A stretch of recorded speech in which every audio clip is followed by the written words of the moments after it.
वो कुछ दूरी तक काम करेगा, ज़्यादा से ज़्यादा 1-2 फुट तक, लेकिन हमारी आँख तो 5 मीटर की होती है। नाम है स्टीम बाथ का ये एक बॉक्स है। या उन लोगों के लिए होती है जिनके शरीर में गांठ होती है या फिर किडनी फेल हो जाती है, लीवर फेल हो जाते हैं। तो आचार्य जी है ना, जिस समय हम भोजन देखते हैं, शादी में भी देखते हैं, घर में भी देखते हैं, तो ये काम नहीं करता, ये काम करती है जीवा। इस संसार में हमेशा चित्र की पूजा नहीं हुई, चरित्र की पूजा हुई है, गुणों की पूजा हुई है। नमस्कार दोस्तों, मैं दीपक स्वागत करता हूँ आपके अपने YouTube चैनल कविराज पर। आज मेरे साथ है आचार्य सुनील जी, जो संस्थापक हैं गुरुकुल कमेडा के।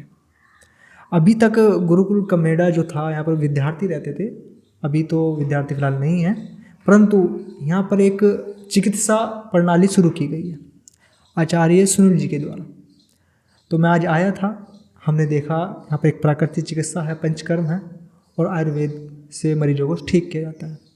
जहाँ आज की पद्धति, मतलब ये जो भारतीय पद्धति है, जो पूर्ण रूप से समाप्त हो रही है, इसका पुनः उत्थान गुरुकुल कर रहा है। और ये आचार्य जी ने इसकी बागडोर संभाली है। इनसे पूछते हैं इनके पास किस प्रकार के पेशेंट आते हैं, किस प्रकार से ये जो प्रणाली है, जो भारतीय प्राचीन प्रणाली है, क्या ये उपयोगी है आज भी या इसका कोई अब अस्तित्व नहीं है। तो सबसे पहले मैं नमस्कार करता हूँ। नमस्कार आचार्य जी, आपको भी नमस्ते जी, आपका भी स्वागत है इस तो गुरुकुल परिसर में। तो आचार्य जी, जैसे आपने अभी यहाँ पे चिकित्सा प्रणाली प्रारंभ की है, पंचकर्म जिसमें है, और ये आपका पंचकर्म हो गया, नेचुरोपैथी हो गया, प्राकृतिक चिकित्सा और आयुर्वेद। तो आप इस ओर कैसे आए, मतलब ये आपने क्या सोची? क्योंकि आज के समय में तो एलोपैथ सबसे आगे बढ़ रहा है, विदेश से लेकर अपने देश ही भी, मतलब देशवासी भी सब एलोपैथ की तरफ बढ़ रहे हैं। तो बढ़ती हुई दुनिया से आप पीछे क्यों जा रहे हैं? देखिए, मैं आपको बताना चाहूँगा कि हम पीछे नहीं हैं। दो शब्द होते हैं, एक शब्द है आधुनिक। आपका भाव है कि आप आधुनिक दुनिया से पीछे क्यों जा रहे हैं, लेकिन मैं आपको दूसरा शब्द देता हूँ, एक शब्द है अत्याधुनिक। हम अत्याधुनिक की तरफ जा रहे हैं। जो महाभारत काल में या रामायण काल में विज्ञान था, वो विज्ञान, उसकी तुलना यदि आज के विज्ञान से की जाए तो ये विज्ञान उस विज्ञान से काफ़ी पीछे है। जो कलाएं, जो अस्त्र शस्त्र उस समय थे, वो आज नहीं है। लेकिन ये तो आप मानते हैं ना, बहुत से लोग हैं तो कहते हैं कि काल्पनिक है महाभारत। देखिए, ये मैं नहीं मानता, ये आज का विज्ञान मानता है, ये आज के जो वैज्ञानिक हैं वो मानते हैं। बहुत सारी जो हमारे शास्त्र हैं, जो हमारे वेद आदि ग्रंथ हैं, उनमें बहुत सारी ऐसी बातें लिखी हुई हैं जिस पर आज का विज्ञान रिसर्च कर रहा है। तो यदि ये विज्ञान आगे होता तो ये उस विज्ञान, उस वेदों के ग्रंथों में जो चीज़ें दी गई हैं उस पर रिसर्च न करता, तो आज भी उस वेदों से ही कुछ चीज़ें निकाल करके ला रही है ये विज्ञान। तो इससे सिद्ध होता है कि वो विज्ञान बड़ा है, वो श्रेष्ठ है, और वो विज्ञान आज के विज्ञान से कहीं आगे था। तो ऐसा तो नहीं कह सकते कि हम पीछे जा रहे हैं, हम अत्याधुनिक की तरफ जा रहे हैं। अभी आपने बात की रिसर्च की, दो शब्द आते हैं, सर्च और रिसर्च।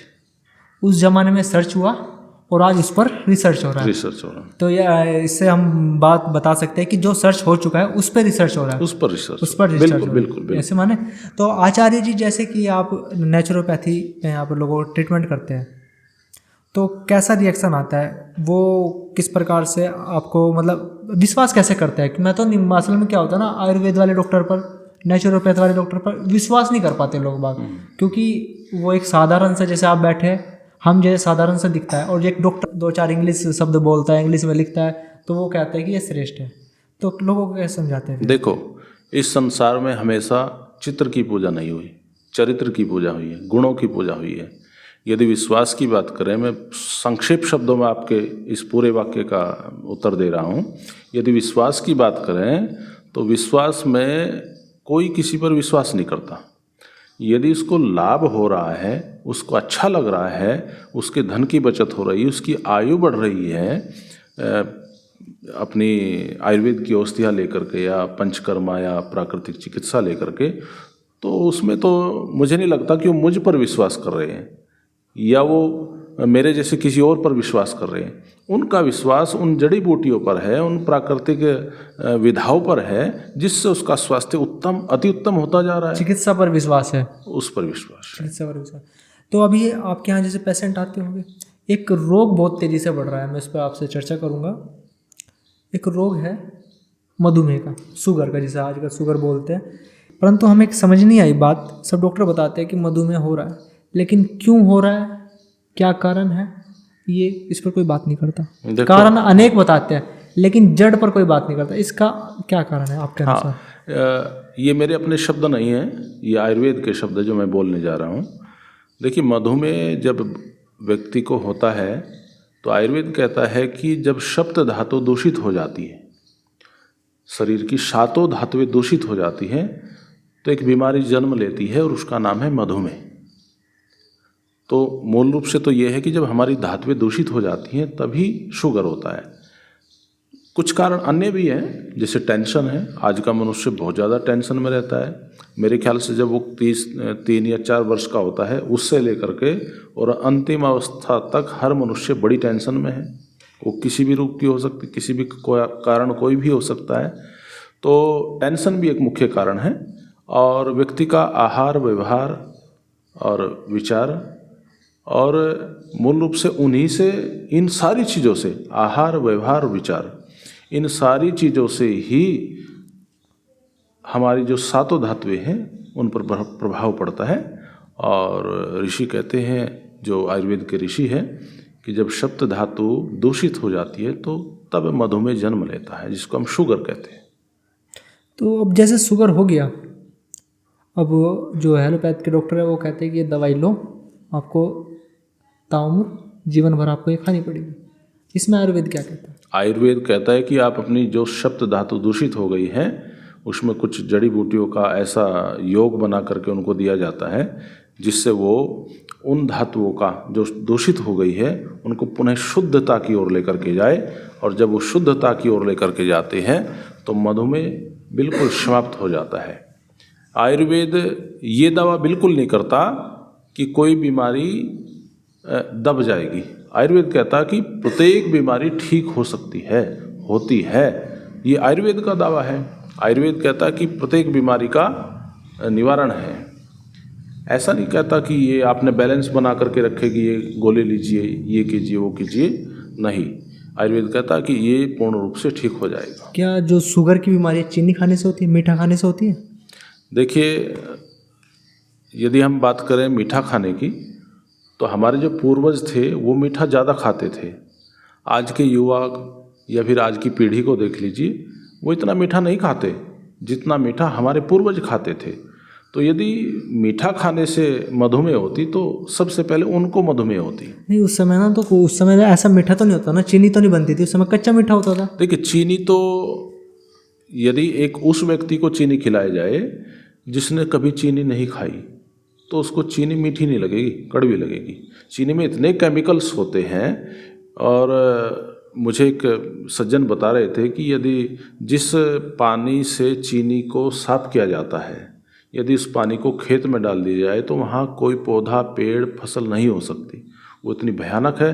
चीनी जब हमारे शरीर में जाती है तो आज का आधुनिक विज्ञान कहता है कि एक व्यक्ति को 5 ग्राम चीनी ही खानी चाहिए पूरे दिन में, 24 घंटे में।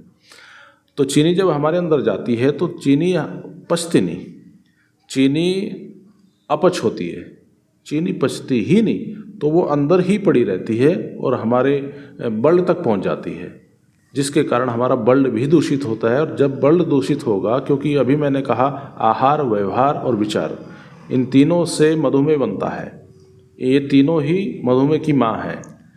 और जब चीनी हमारे ब्लड में चली जाएगी तो निश्चित रूप से हमने ऐसा आहार किया है जो हमारे शरीर के लिए बहुत घातक था।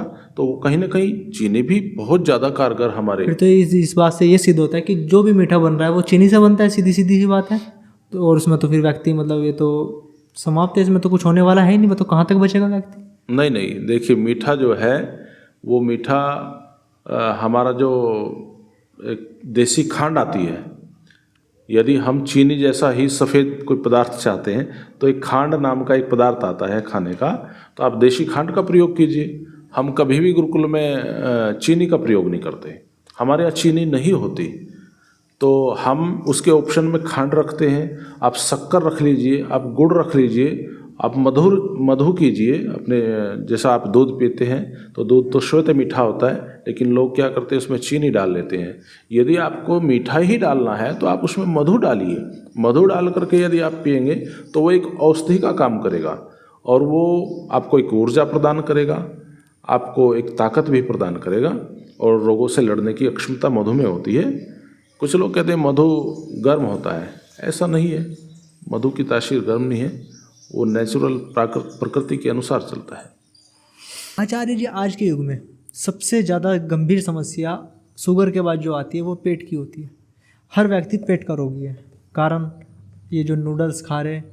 तो अभी जो पेट का रोगी बन रहा है, इसे कैसे सुधारें, इसको जीवन में कैसे अपन सही रख सकें हम अपने पेट को, क्योंकि माना ये जाता है आयुर्वेद के अनुसार कि जो बीमारियां फैलती है वो पेट से शुरू होती है। अगर आपका पेट साफ नहीं होगा फिर आप बीमारियों के घर बन जाएंगे। क्या ऐसा है? ये सिर्फ हवाई बातें हैं? नहीं, जो विशेषज्ञ लोग हैं वो कहते हैं कि जो आपका पेट खराब है, क्योंकि पेट से ही सबको मिलना है। यदि आपका पेट खराब है, दूषित है, वो ठीक से काम नहीं कर रहा है, तो उससे लगभग 80 बीमारियां पैदा होती हैं, ऐसा विशेषज्ञ लोग कहते हैं। तो प्राय हम देखते हैं आज लोगों का खान पान बिगड़ चुका है। और वैसे तो मुख्य रूप से हमारा जो स्वास्थ्य है उसके 3 आधार स्तंभ होते हैं, 3 खंभे होते हैं जिन पर हमारा स्वास्थ्य टिका होता है। और उन तीनों में से यदि एक भी डगमगा जाए तो वो बिल्डिंग, वो स्वास्थ्य रुकने वाला नहीं है 2 खंभों पर। पहला है आहार। आज लोगों का आहार बिगड़ चुका है। कुछ प्रश्न हैं, कब खाएं, कितना खाएं, कैसे खाएं और क्या खाएं। इन प्रश्नों का यदि हम उत्तर जान करके अपने भोजन को शुरू करें, कैसे खाएं, क्या हमें खाना है, हम पूरा भोजन करेंगे। और भोजन करने के बाद फिर बाद में क्या लेंगे, आइसक्रीम। और आइसक्रीम के बाद फिर चलते चलते चलो एक चाय या कॉफ़ी तो ले ली जाए। तो सिस्टम बिगाड़ दिया। पहले क्या खाना है, बाद में क्या खाना है, क्या नहीं खाना है। जो जठराग्नि हमारे पेट में प्रज्वलित हो रही है, पूरा भोजन किया, बढ़िया भोजन किया, लेकिन बाद में क्या लिया, आइसक्रीम। जो जठराग्नि हमारी प्रज्वलित हो रही थी उसको उसमें आइसक्रीम डाल करके उसको दबा दिया। अब जब दबा दिया तो घंटों तक दोबारा बहुत परिश्रम करना पड़ेगा हमारी जठराग्नि को प्रदीप्त होने में। और जब तक जठराग्नि प्रदीप्त होगी तब तक क्या होगा, वो भोजन सड़ जाएगा पड़ा वहीं पर, दुर्गंध हो जाएगी उसमें, और वो खाने योग्य, वो पचाने योग्य नहीं रहेगा। तो इस तरह से लोगों ने अपने पेट को खराब कर पेट की बीमारी को आमंत्रण दिया है। फिर आचार्य जी आप बताया ये, तो फिर ये भी बता दीजिए क्या खाए, किस समय खाए, क्या उत्तम है मनुष्य के लिए, क्या उत्तम है? देखो, इसका उत्तर आयुर्वेद देता है, ऋत भुक, हित भुक, मित भुक। ऋतु के अनुसार खाए और जो हितकारी है वो खाए, और जो ऋत भुक, हित भुक, मित भुक, और जो हमारे हितकारी है, हमें जो अच्छा प्रकृति ने जो दिया है हमें, हम प्राकृतिक रूप में अधिक से अधिक भोजन करने का। समस्या तो आचार्य जी है ना, जिस समय भोजन देखते हैं, शादी में भी देखते हैं, घर में भी देखते हैं, तो ये काम नहीं करता, ये काम करती है जीवा। फिर कैसे कंट्रोल करें ये तो बताइए आप। अब ये तो ठीक है, बात समझ में आती है, लेकिन जब उस समय ये नहीं काम करता, जीवा काम करती है। इसमें उन लोगों का दोष नहीं है जिनकी जीवा काम नहीं करती। दोष उन लोगों का है जहाँ से उन्होंने संगतिकरण किया है, उन्होंने शिक्षा प्राप्त की है। यदि हम एक शब्द में कहे कि समस्त स्वास्थ्य या संस्कार यदि आपको प्राप्त करने हैं तो एक अच्छी शिक्षक की आवश्यकता पड़ेगी, एक अच्छे साथी की, मित्र की आवश्यकता पड़ेगी, जिसकी संगति में रह कर के हम उसके गुण धारण करें और वही निर्णय कर पाएगा कि क्या ठीक है क्या गलत है। तो अभी देखा आपने, हमने आचार्य जी से बात की। अभी ये जो नेचुरोपैथी यहाँ पर है, वहाँ उस ओर चलते देखते हैं क्या किस प्रकार से यहाँ पर नेचुरोपैथी में इलाज किया जाता है।